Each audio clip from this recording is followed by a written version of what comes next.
Assalamualaikum warahmatullahi wabarakatuh. Alhamdulillah sudah berkumpul di Arafah. Persiapan wukuf Arafah 2 jam lagi insyaallah. Sekarang jam 10. Semoga Allah menjadikan hajinya semua jamaah haji mabrur. Amin Allahumma. Ini pelita di paling depan, nomor 1 dan 2. Masya Allah, terima kasih.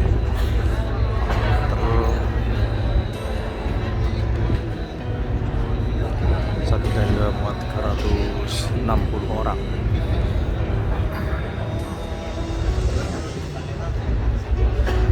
Tenda ber-AC, kuat banget AC-nya. Ada kasurnya.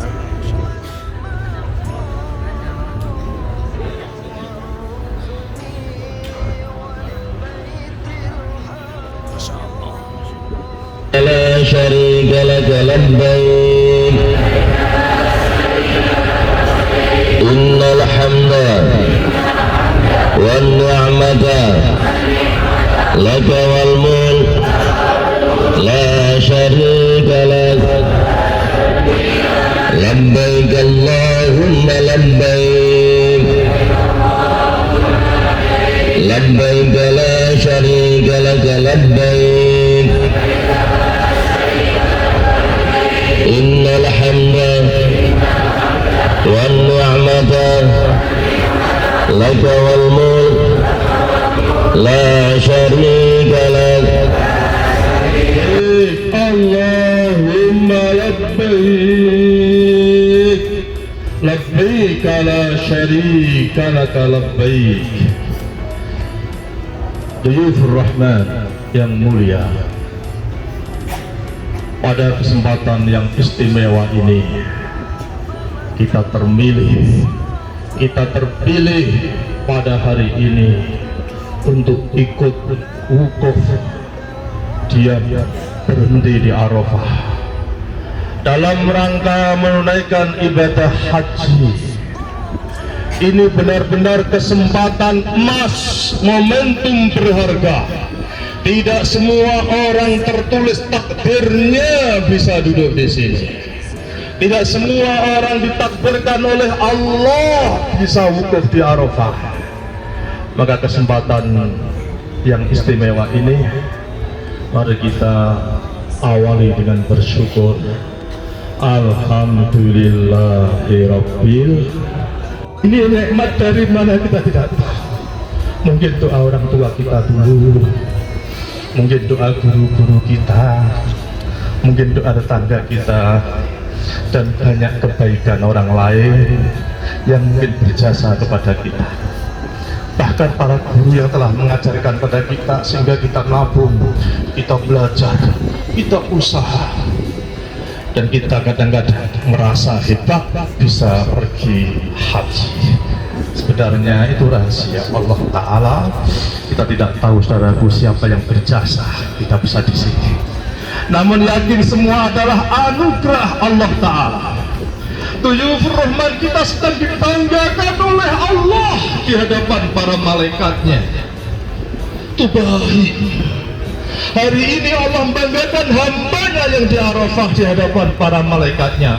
Itu lihat hambaku, hai para malaikat di Arafah, dengan rambut yang kusut, bahkan dia tidak pakai sampo dari kemarin, pakai pakaian yang sederhana, tidak berjahit. Mereka dengan ikhlasnya, manut dengan aturannya, rendah hati sebagai bukti total mereka memenuhi panggilan Allah Ta'ala. Saudaraku, namun banyak yang wukuf tapi tidak paham apa artinya kita di Arafah. Maka sebelum wukuf dimulai nanti zikir doa bersama, saya menyampaikan sesuatu. Saudaraku, di Arafah adalah sejarah besar manusia. Ketemunya Nabi Adam dan Hawa yang pisah 40 tahun riwayatnya. Dikisahkan Nabi Adam turun dari surga di Sri Lanka atau India, Siti Ummi Hawa di Jeddah, kemudian ditemukan beliau di Arafah. Maka ini adalah nenek moyang kita, sehingga kita lahir karena ada perjumpaan Adam dan Hawa di Arafah. Maka saudaraku, ingat hidup kita adalah dari Allah Ta'ala lewat titah Nabi Adam dan Hawa. Kita tidak hidup sendiri, tapi dilahirkan oleh Allah sehingga harus tahu tujuannya. Kalau lahirnya kita lewat Nabi Adam dan Hawa di Arafah dikenal, sehingga kita diajari manasik seperti ini. Peristiwa Arafah besar. Yang kedua, mengenang kisahnya Nabi Ibrahim dan Ismail alaihi salam. Nabi Ibrahim dan Ismail serta Ibu Hajar, bapaknya para nabi, yang dia diuji oleh Allah, diperintahkan oleh Allah, diuji nyembelih anaknya.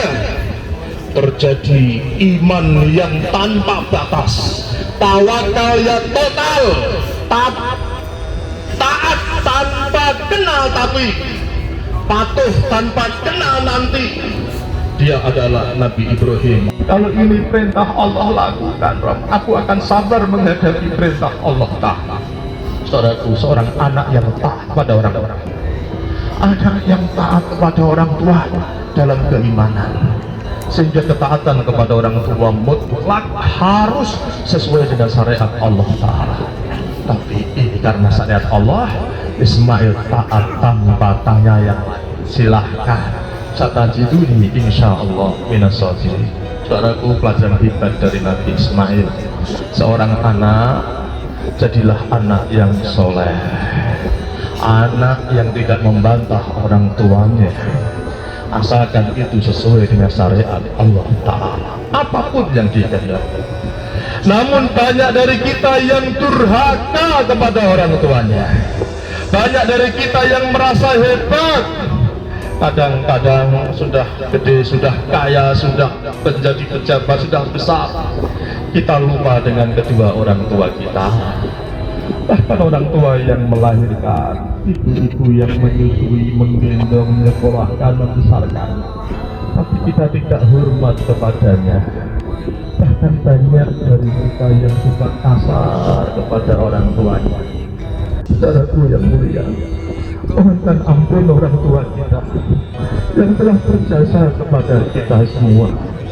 Mereka yang menyekolahkan kita, membesarkan, merawat, bahkan ada yang bergaji dengan jual warisan dari orang tuanya, tapi kita lupa mendoakannya.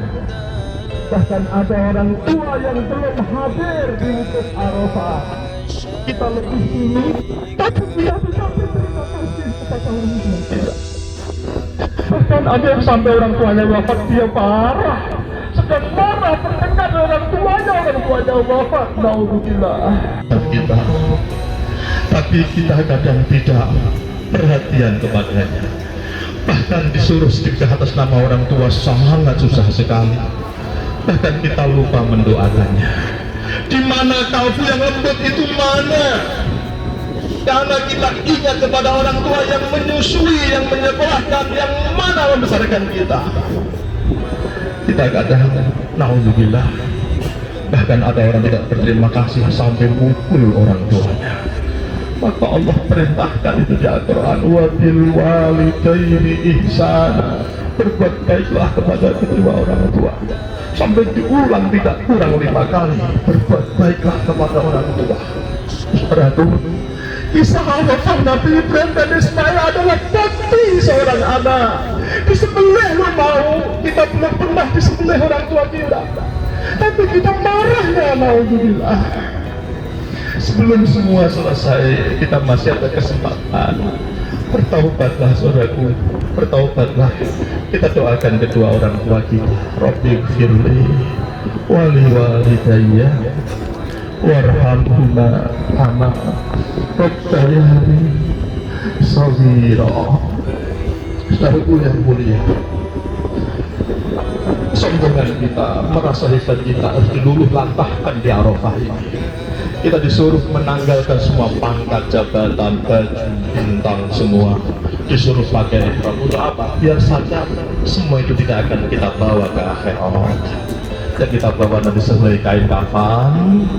Kita akan dikubur di sana dan kita akan diuji dengan amalan kita. Siapa yang baik amalnya akan ke surga, begitu juga sebaliknya, neraka dan siksa disiapkan bagi yang kufur dan ingkar kepada Allah. Saudaraku yang mulia, benar-benar wukuf Arafah ini pelajaran penting. Bagaimana seorang anak ingat tunduk pada orang tuanya, dan juga seorang istri yang taat kepada suaminya. Di kala Nabi Ibrahim menyembelih Ismail, Hajar digoda oleh iblis. Hajar, anakmu mau disembelih oleh suamimu ya Hajar, anak yang kau tunggu-tunggu ya Hajar. Hajar digoda, apakah lebih cinta kepada Allah, cinta kepada suami, atau cinta kepada anaknya? Hajar seorang yang iman kelas tinggi mendahulukan ucapan suaminya. Maka Hajar yakin ini perintah Allah, sehingga ketika diajak innal hamda wa ni'mata laka wal mulk. Saudaraku, inna Rasulullah sallallahu alaihi wasallam bahwa tamu Allah akan diampuni dosanya dan dijawab doanya. Saudaraku, bisa saja mungkin Allah punya rencana supaya kita pulang haji menjadi figur-figur yang hebat seperti Nabi Ibrahim. Setelah haji selesai pulang menjadi mabrur, dibikin bagaimana kita menjadi kekasih Allah. Kita menjadi kekasih Allah yang pulang total tawakalnya, kuat imannya, mantap tauhidnya, patuh tanpa ragu-ragu.